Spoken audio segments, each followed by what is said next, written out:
all witnessed in the Quadcom investigations are almost unbelievable. All wit-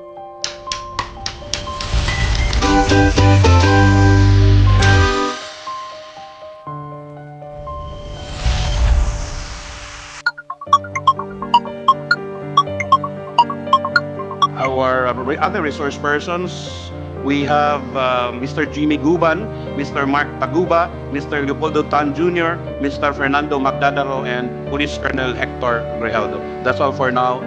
Mr. Chairman, Your Honors. Thank you very much, Comsec.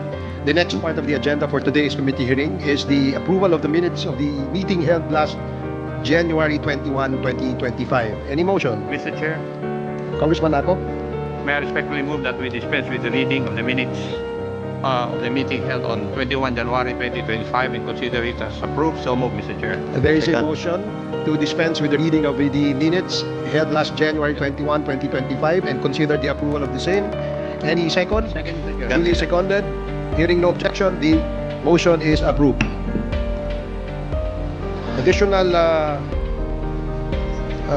resource persons, Attorney Richard Palpal Latok from the Commission on Human Rights, the chairperson of the Commission on Human Rights, and another a member, Honorable Lord Dansuan of Cagayan de Oro. So, ladies and gentlemen, please allow this representation to deliver his opening remarks for today's committee hearing. Honorable Deputy Speaker, Senior Deputy Speaker Dong Gonzales, Honorable Deputy Speaker J.J. Suarez, distinguished co-chairs and vice chair, honorable colleagues, fellow public servants, resource persons, ladies and gentlemen, magandang umaga po sa ating lahat. Today is a historic day for the 19th Congress, for this is the 15th and final public hearing of the Joint Committee composed of the Committee on Dangerous Drugs, Public Order and Safety, Human Rights and Public Accounts. What we have all witnessed in the Quadcom investigations are almost unbelievable.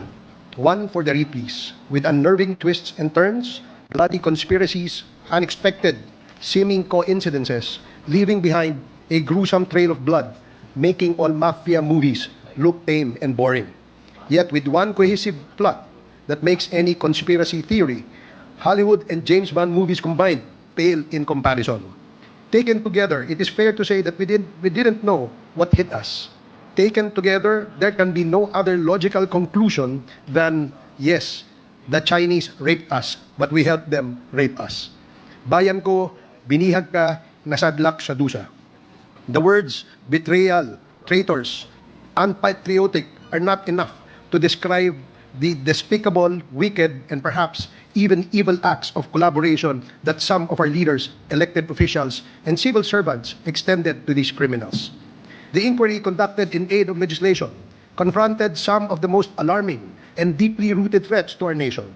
Extrajudicial killings as a result of a much publicized drug war, the illegal drug trade then and now, and the illicit operations of POGOs sponsored by and courtesy of Executive Order Number 13. Throughout the course of our investigation, the committee has painstakingly unraveled a network of interrelated crimes that undermine our national security, erode the rule of law, and threaten the very foundations of our sovereignty. The findings are deeply troubling, indisputable, and call for urgent, decisive action. On the matter of POGOs, our hearings established that their rapid growth was triggered by the issuance of Executive Order Number 13. Although these operations were initially presented as engines of economic growth, promising jobs and foreign investments, those benefits were quickly overshadowed by a surge in various criminal activities. POGO hubs have evolved into breeding grounds for transnational crime. Human trafficking, crypto scams, money laundering, identity fraud, torture, and even murder. Our hearings revealed that these hubs have harbored fugitives such as Wang Ziyang, the owner of the Hongsheng Gaming Technology, as well as Zhang Ruijin and Lin Baoying, both convicted in Singapore for money laundering. Perhaps the most alarming case is that of former Banban Mayor Alice Go, unmasked as Go Waping, allegedly a Chinese national who infiltrated our political system using fraudulent documents. This is not merely an immigration violation. It is a serious threat to our national security. Quadcom uncovered a disturbing pattern involving the fraudulent acquisition of Philippine citizenship by foreign nationals, often facilitated by falsified civil registry documents, and in many cases, with the willing participation and even facilitation of public officials, making them complicit in the commission of these crimes. Individuals such as Go Waping, Willie Ong, Eddie Tai Yang, Tony Yang posed as Filipinos, allowing them to acquire land, control corporations, and operate under the guise of legality, effectively circumventing our laws on nationalization and foreign ownership. One of the most telling examples is the Empire 999 Realty Corporation. As uncovered by this committee, it is composed of foreign nationals posing as Filipino citizens and is directly linked to the seizure of 3.6 billion worth of methamphetamine or shabu from a warehouse in Mexico, Pampanga. Following our investigation, the Securities and Exchange Commission revoked the company's registration. Empire 999, along with affiliates like Lucky South 99, has been tied to a broader criminal network engaged in drug trafficking, land grabbing, human trafficking, investment scams, and money laundering. These are not isolated incidents. The evidence paints a clear picture of a well-coordinated Chinese criminal syndicate operating through layers of corporate entities, nominee shareholders, and corrupt public officials. Prominent figures such as Michael Yang, also known as Hong Ming Yang, and Wei Xiong Lin are repeatedly linked to this network through entities like Farmally Corporation and Piley Holdings, names that have surfaced not only in Pogo-related investigations but also in our probes into the illegal drug trade. Equally pressing is what we have uncovered regarding the so-called war on drugs under the Duterte administration. Launched with the promise of eradicating criminality in 3 to 6 months, this campaign devolved into a state-sponsored bloodbath that normalized extrajudicial killings as a policy. Our hearings confirm the existence of a reward system in which police officers were incentivized through cash or promotions or favorable assignments for neutralizing individuals listed in the so-called narco list. The narrative was chillingly consistent. Suspects supposedly fought back, nanlaban, thereby justifying the use of lethal force.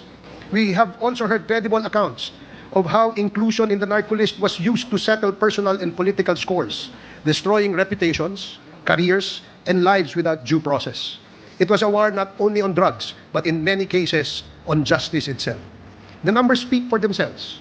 Official PNP records report 7,640 deaths during police operations from July of 2016 to June of 2022. Human rights organizations estimate that the real figure could be as high as 30,000. Whatever the final tally, the testimonies we have received, often harrowing, sometimes from law enforcement officers themselves, confirm a systematic pattern of abuse where legal safeguards were discarded and human lives were treated as expendable. We heard chilling accounts from the families of victims, from rights defenders, and from former officers who admitted their participation in extrajudicial killings, like the assassination of Attorney Wesley Barayuga, an official of the PCSO and retired military general. We also gave voice to individuals unjustly included in the narco list, helping them reclaim their dignity and seek redress. Let me be clear, these are not mere allegations. Our findings are anchored on official documents, sworn testimonies, financial records, land registries, corporate filings, and in some cases, direct admissions. The record is clear and damning. The duty now falls upon us to ensure that these findings lead to real consequences. We must develop these findings into laws and policies that will dismantle criminal syndicates, hold public officials accountable, reform our law enforcement institutions, and restore faith in justice and the rule of law.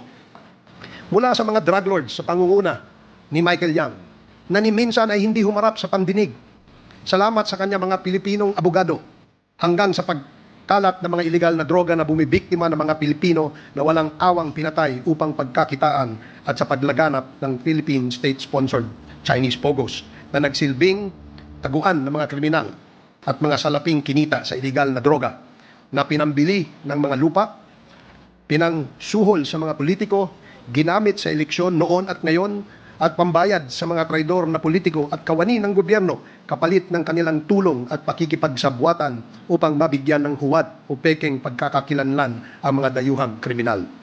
Nakakagulat malaman na ang lahat ng ito ay coordinated o magkakaugnay na para bang may isang taga-kumpas at ang lahat ay sumusunod. Nakakapanindig balahibo ang mga natuklasan ng Quadcom. masalimuot, subalit nahimay natin at napagtagpi-tagpi ang lahat. Balikan ninyo ang mga pangalan ng mga personalidad na binanggit at nasangkot sa lahat ng usapin. Hindi sila mga ordinaryong Pilipino o ordinaryong politiko, nakakagimbal at nakakatakot. Sila ang magkakasabwat sa natuklasan ng Quadcom.